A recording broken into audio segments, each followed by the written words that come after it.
राम राम जी सब यूट्यूब दर्शकों को, सब बहन भाइयों को।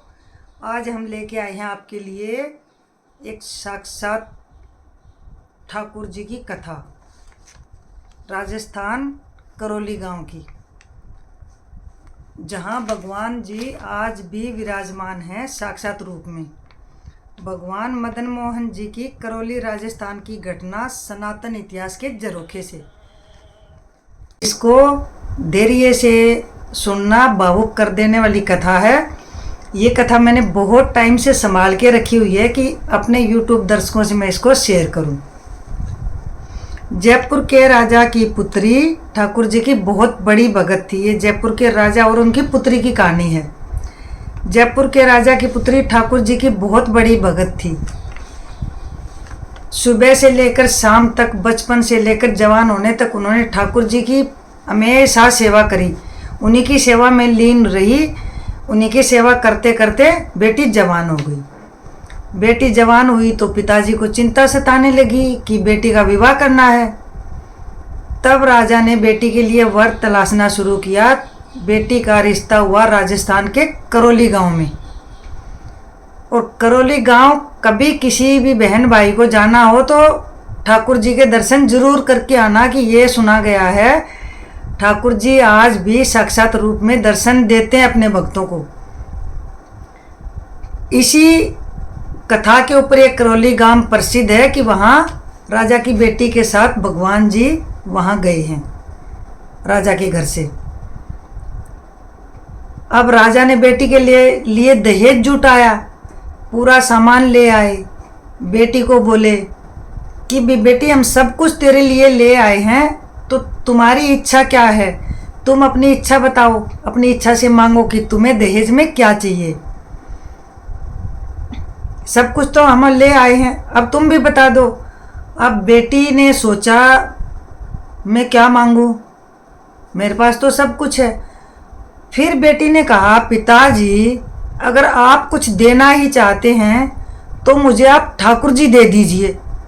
ये सुन के पिताजी चौकन्ने हुए और रोने लग गए कि मैं बेटी तुम्हें ठाकुर जी नहीं दे सकता है। बेटी के चरणों में गिर गए, हाथ जोड़े, तुम ठाकुर जी के अलावा कुछ और मांग लो, मैं ठाकुर जी नहीं दूंगा तुम्हें।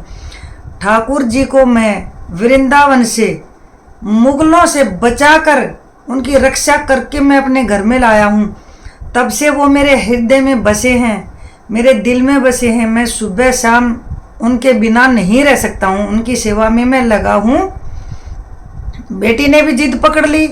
मैं भी बचपन से लेकर ठाकुर जी की ही सेवा करती करती बड़ी हुई हूँ। और पिताजी मैं आपसे विनती करती हूँ, जैसे मैं यहाँ पर ठाकुर जी की सेवा कर रही हूँ ऐसे ही मैं अपनी ससुराल में सेवा करना चाहती हूँ। ठाकुर जी के दर्शन करूँगी, सुबह शाम सेवा करूँगी, ठाकुर जी मेरे साथ रहेंगे जहाँ मैं रहूँगी। अब बेटी ने जिद कर ली।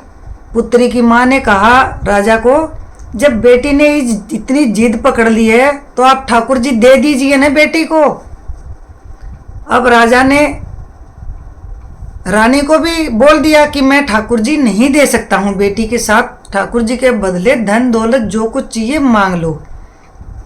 बेटी की भी जिद थी कि मुझे चाहिए तो ठाकुर जी ही चाहिए, मैं ठाकुर जी के बिना विदा नहीं होंगी।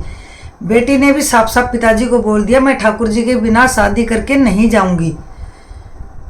राजा चिंता में पड़ गए, बेटी की बात अनसुनी करके बाहर चले गए। फिर राजा वापस लौटे, आकर बोले पुत्री अगर तुम्हारी जिद है ठाकुर जी को ले जाने की तो तुम ठाकुर जी को पहचान लोगी? तो पुत्री ने कहा हाँ पहचान लूंगी पिताजी, ठाकुर जी को क्यों नहीं पहचानूंगी, बचपन से सेवा करती आई हूँ। ठाकुर जी ने अच्छे अच्छे कारीगर बुलाए, रातों रात ठाकुर जी की 6 मूर्तियाँ बनवाई, एक साथ स्वरूप बनवाया, एक साथ श्रृंगार करवाया, एक से गहने लगाए और एक जगह सारे ठाकुर जी विराजमान कर दिए। रात हुई, बेटी चिंता में पड़ गई कि मैंने बोल तो दिया पिताजी को मैं ठाकुर जी को पहचान लूंगी, पर हे गोविंद हे ठाकुर जी मैं आपको पहचानूंगी कैसे? कांपने लगी, रोने लगी, मैं आपके बिना नहीं जाना चाहती और मैं आपको पहचानूंगी कैसे? रोते रोते पुत्री के सपने में आए ठाकुर जी। सिर पर हाथ रखा और बोले, तुम चिंता मत करो, तुम ठाकुर जी को जैसे स्पर्श करोगी, सब ठाकुर जी को स्पर्श करोगी, सबकी मूर्तियाँ होंगी विराजमान, सबको स्पर्श करोगी, जब मेरे पास आओगी, मुझे छुओगी तो मैं कन्नी उंगली हिला दूंगा, तुम समझ जाना मैं ही असली ठाकुर जी हूँ। पुत्री तो खुश हो गई, सो गई कि हाँ ठाकुर जी तो मुझे मिल गए, मैं उनके साथ ही जाऊंगी। सुबह हुई, खुशी खुशी उठी, नाश्ता पानी बनाया, किया, ठाकुर जी को भोग लगाया। राजा भी खुश कि हाँ आज पुत्री तो मान जाएगी, जब ठाकुर जी को पहचाने नहीं गई शादी करके विदा कर देंगे। पुत्री की आंखों पर पट्टी बांधी गई, जहाँ साक्षात भगवान जी विराजमान थे वहाँ पर पुत्री को लाया गया। पुत्री को सब पूरी सभा के बीच में बोला गया कि अभी तुम्हारे असली ठाकुर जी को पहचान लो कि तुम्हारे ठाकुर जी कौन से हैं। अब पुत्री ने एक एक ठाकुर जी का स्वरूप छूना शुरू किया, ऊपर से मुख से छूना शुरू किया, हाथ तक पहुंची, किसी ने नहीं हिलाई। असली ठाकुर जी के पास जब गई, जब उन्होंने ऊपर से हाथ तक पहुंची, हाथ के पास जाते साथ ठाकुर जी ने कन्नी उंगली हिला दी, तो पुत्री ने पकड़ के बोल दिया, पिताजी यही है मेरे ठाकुर जी। पूरी सभा खड़ी हो गई, चौंक गई कि इन्होंने तो कैसे पहचान लिया। आंख से पट्टी हटाई गई। अब राजा क्या बोलेंगे? राजा को तो हैरानी हो गई, जो काम मैं आज तक नहीं कर पाया और पुत्री ने इतनी कम उम्र में भगवान को पा लिया, ये तो है हैरानी वाली बात। तो ठाकुर जी तुम्हारी जिद नहीं है बेटी, ठाकुर जी ही तुम्हारे साथ जाना चाहते हैं। राजा ने पुत्री की आंखों से पट्टी हटाई और बेटी के कान में बोला कि बेटी तुम्हारी ही जिद नहीं है, ठाकुर जी भी तुम्हारे साथ जाना चाहते हैं, उनको तुम्हारी सेवा बहुत प्रिय है, वो तुमसे ही सेवा करवाना चाहते हैं, वो मेरे पास नहीं रहेंगे। तुम धन्य हो बेटी, मैं आज तक जो नहीं कर पाया वो तुमने इतनी कम उम्र में कर दिया।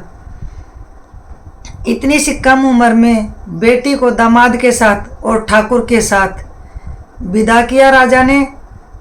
और राजा पुत्री के चरणों में गिरकर चरण पकड़कर रोने लगे कि धन्य हो बेटी, तुमने जो इतनी कम उम्र में ठाकुर जी को पा लिया। उस समय से आज तक करौली राजस्थान में ठाकुर जी साक्षात रूप में विराजमान हैं। कभी मन से दिल से मान के करौली जाइए राजस्थान में और भगवान जी के दर्शन करके आइए, भगवान जी आपको साक्षात रूप में जरूर मिलेंगे। जय हो ठाकुर जी की। और ये एक सच्ची घटना है।